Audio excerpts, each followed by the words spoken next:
What's going on, everybody? Welcome to the PrizePicks Pick Show here on Saturday. We've got 3 picks already on the screen. Let's talk through them. Let's talk about what we can do around them to build out our plays today.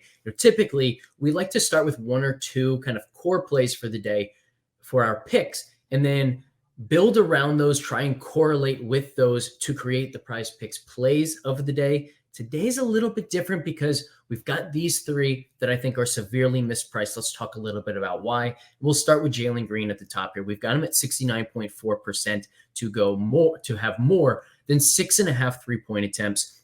He's averaging 8.3 in the month. There's no Şengün. He had 9 attempts in his first game without Şengün. I think this Houston offense is going to look very different without Şengün. Obviously they love to play through him when he's available. Without him, it's going to have to be more on Jalen Green.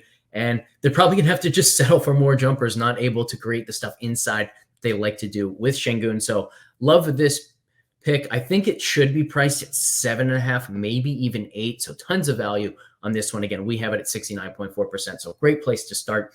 Then let's go down to Kuzma next, because I think Kuzma is an interesting discussion because it's a similar discussion to, okay, what happens to Houston without Şengün?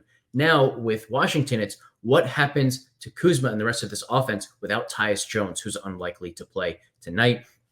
My interpretation is that they're just going to struggle offensively. So much of what they do is Tyus directing, Tyus finding the open guys, creating open passing lanes to make everyone else's job easier. I think he's one of the more underrated players in the league. Without him, it's not like they're just going to have somebody play the Tyus Jones role. Nobody can play the Tyus Jones role. So I think that PrizePicks really overcorrected or overadjusted the assist projections for a number of these Wizards. In fact, we'll touch on a couple others as well at the very end here when we just look for some correlation. I don't think there's a ton of great options. But with Kuzma, averaging nowhere near 5, and to lose this, he'd have to get all the way to 6. I think this is a really strong one. We have it at 76%. Obviously, the model is thinking along the lines that I am, which is number one, it's not like Kuzma is suddenly going to play a more facilitating role. He's still going to be the guy who's typically on the receiving end of potential assists.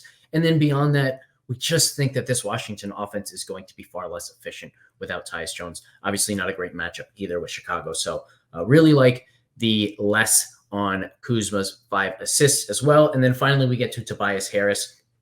We were on this the other day.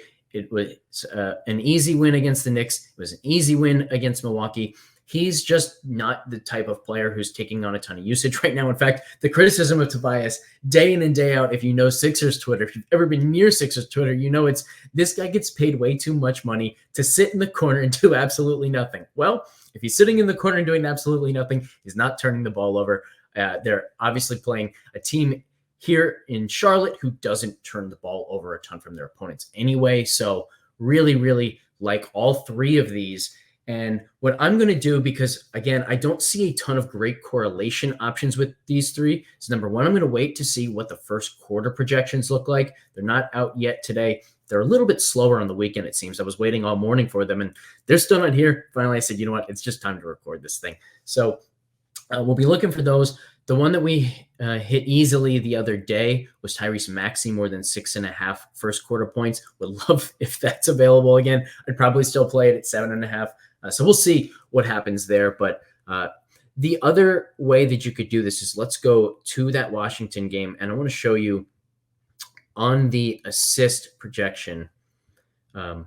We think that they've kind of overcorrected a number of guys. So Avdia is another option here. He'd be at 64%. You get a little bit of correlation. And the reason for this correlation is kind of what I was talking about. It's why do I think the Kuzma projection is mispriced? It's because I don't think that the Tyus assists are just going to get distributed to everybody else on the team now that he's not in the lineup. I think they're going to be fewer assists, probably fewer assists per bucket even. And then you also just get potentially fewer buckets, fewer points, because the offensive efficiency goes down, which means that if they are systematically wrong about this Kuzma projection, they're also systematically wrong about this Avdia projection. That gives us this little bit of correlation. So definitely might go that route, might see what other projections open up on this Washington team. We could also then potentially try and correlate with, a less than on Kispert points, somebody who usually relies on Tyus getting them open shots. So we'll see what opens there. We'll see what opens in the first quarter department.